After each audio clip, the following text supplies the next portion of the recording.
Border state है, हम सभी को उस स्टेट के ऊपर ध्यान देना चाहिए। यूपी के वज़ीर आला योगी आदित्यनाथ ने अपनी हुकूमत के 4.5 साल मुकम्मल होने पर प्रेस कॉन्फ्रेंस की और इसमें उन्होंने हुकूमत की कारकर्दगी पेश की। योगी आदित्यनाथ ने कहा कि उत्तर प्रदेश हर शोबे में तेजी से आगे बढ़ रहा है। रियासत में सियाहत के फरोग के लिए इक़दाम उठाए गए हैं। यूपी की शानदार विरासत को दुनिया के सामने पेश किया गया है। उन्होंने ये भी कहा कि कारोबार यानी तिजारत में आसानी पैदा करने के मामले में यूपी दूसरे नंबर पर है।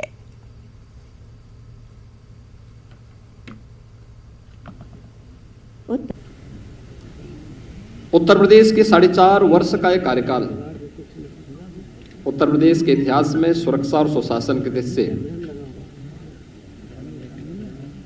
एक स्मरणीय कार्यकाल माना जाएगा। आपने देखा होगा, ये वही उत्तर प्रदेश है जहां पर पेशेवर अपराधी और माफिया सत्ता के शागिर्द बनकर के सत्ता के संरक्षण में भय और दहशत का माहौल पैदा करते थे, अराजकता फैलाते थे। दंगा प्रदेश की प्रवृत्ति बन चुकी थी। आपने 2012 से 2017 के बीच के इस कालखंड को भी देखा होगा, क्योंकि ज्यादा पुरानी बात मैं नहीं, केवल इससे ठीक पहले का जो कार्यकाल था उसमें देखा होगा कि हर तीसरे चौथे दिन एवरेज एक बड़ा दंगा उत्तर प्रदेश में हुआ है।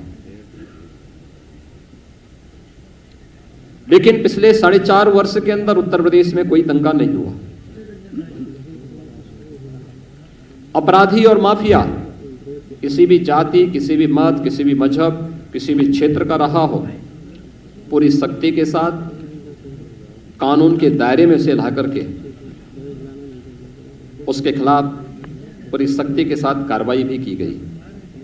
1800 करोड़ रुपए से अधिक की सरकारी संपत्ति जब्त की गई और जब्त करने के साथ साथ जहां पर उन्होंने अवैध निर्माण किए थे वहां पे ध्वस्तीकरण के लिए भी कार्रवाई पूरी मजबूती के साथ चली है। लखनऊ में आप सभी पत्रकार मित्रगण जानते होंगे कि कभी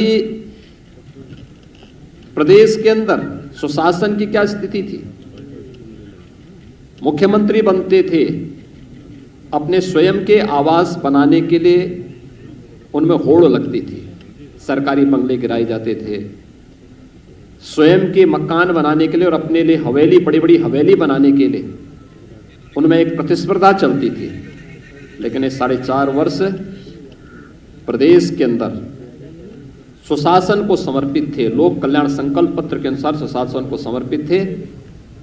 और हम लोगों ने अपने आवास नहीं, बल्कि हम लोगों ने प्रदेश के 42 लाख गरीबों के आवास बनाए हैं।